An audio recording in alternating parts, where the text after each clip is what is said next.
안녕하세요. 글로벌 ICT 연구소 권호천 대표입니다. 북한이 계속 관심을 좀 끌어보려고 굉장히 노력을 많이 합니다.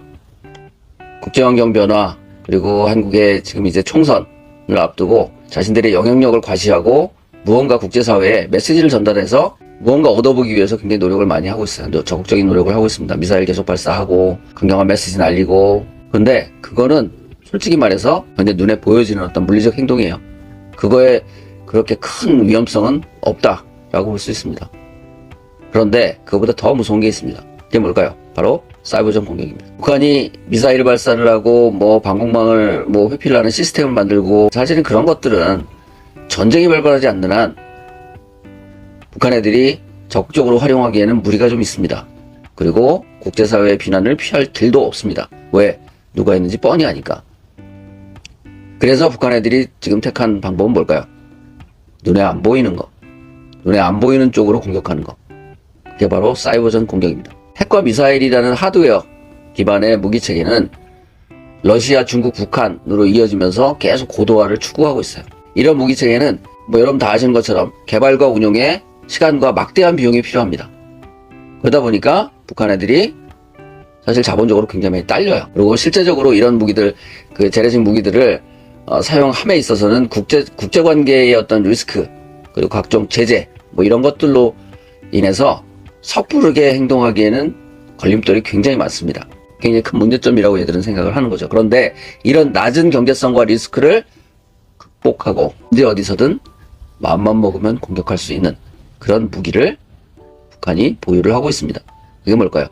사이버전 공격 무기입니다. 그러니까 인터넷을 기반으로 해서 네트워크로 침투해서 들어와서 대한민국의 여러 기관, 이미 청와대를 비롯해서 거의 안 뚫리는 기관이 없을 정도로 기업과 기관이 다 북한의 어떤 사이버 공격에 노출이 된 그런 상황입니다. 그런데 여기서 우리가 주목해 봐야 될 게 뭐냐면, 인터넷이라는 도구가 세상에 딱 등장을 했어요. 1990년대 중반에. 그러면서 우리 같은 경우는, 그리고 다른 나라 일반적인 정상적인 국가들 같은 경우에는 이 인터넷이라는 도구를 산업 발전에 활용하기 위해서 굉장히 노력을 많이 했습니다. 그런데 러시아, 중국, 북한, 얘네들은 무슨 생각을 했을까요? 산업 발전에 사용하는 것보다는 이걸 가지고 어떻게 하면 효율적인 무기를 만들 수 있지? 라고 생각을 했습니다. 어떻게 보면 발상의 전환을 한 거죠. 그래서 그 발상의 전환을 가장 먼저 한 데가 어디냐? 러시아입니다.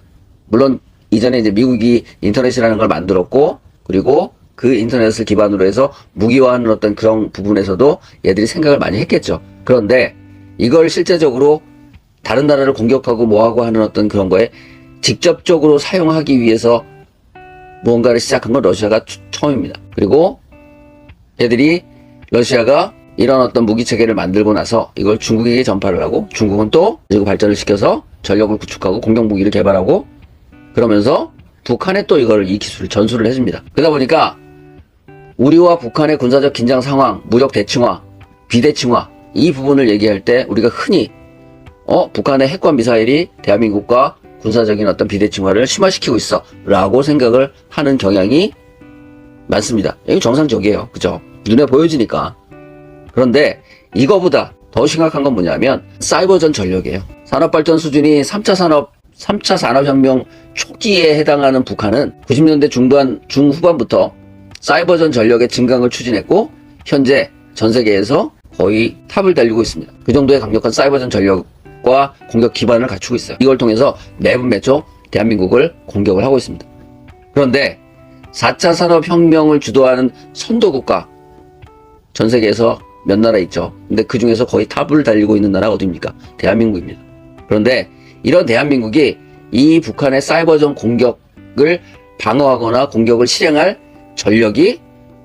전력이나 방어 시스템을 제대로 갖추고 있을까요? 안 갖추고 있을까요? 제대로 안 갖추고 있습니다. 그러다 보니까 북한 애들이 대한민국이라는 나라를 굉장히 쉽게 공격하고, 청와대를 비롯한 국가 모든 기관과 기업들을 아주 자유자재로 들어왔다 나갔다 하면서 정보를 빼가고 시스템을 마비시키고 여러 가지 작전을 수행을 하고 있습니다. 미래 전쟁은 어떤 형태로 진행이 될까요? 네트워크를 기반으로 한 시스템으로 전쟁이 운용될 방향으로 지금 가고 있습니다.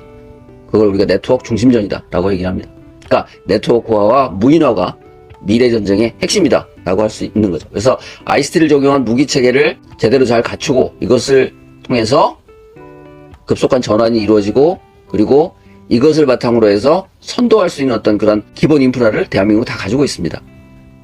그리고 세계의 많은 국가들이 지금 ICT를 기반한 무기 체계로의 전환을 꿈꾸고 있고 진행하고 있고 빠르게 진행되고 있다라고 할 수 있습니다. 사이버전도 여기에 하나의 부류예요. 그런데 우리는 사이버 능력을 어디에 주로 많이 사용했느냐? 산업발전, 경제발전 여기에 많이 사용했습니다. 우리도 이제 경제발전 하는데도 물론 새로운 기술을 적용하고 활용하는 능력을 충분히 갖춰야 되겠죠.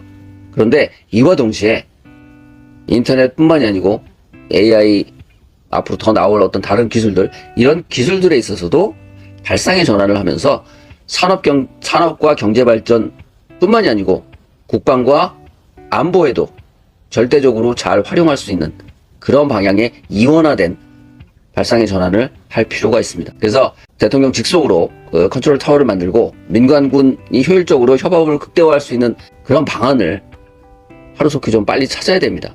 그렇지 않으면 핵과 미사일의 비대칭화를 극복하기 위해서는 시간이 좀 오래 걸리고 국제적인 어떤 여러 가지 걸림돌도 많고 그렇지만 사이버전 전력의 비대칭화는 우리가 빠른 시간 내에 북한을 압도할 수 있는 어떤 그런 능력을 가질 능력을 충분히 가지고 있습니다. 그러다 보니까 우리가 발상의 전환이 꼭 필요해요. 그리고 대통령이 결심을 하고 그런 부분에서 우리가 북한과의 비대칭화 상황을 빠르게 극복할 수 있는 그런 길이 빨리 열렸으면 좋겠습니다.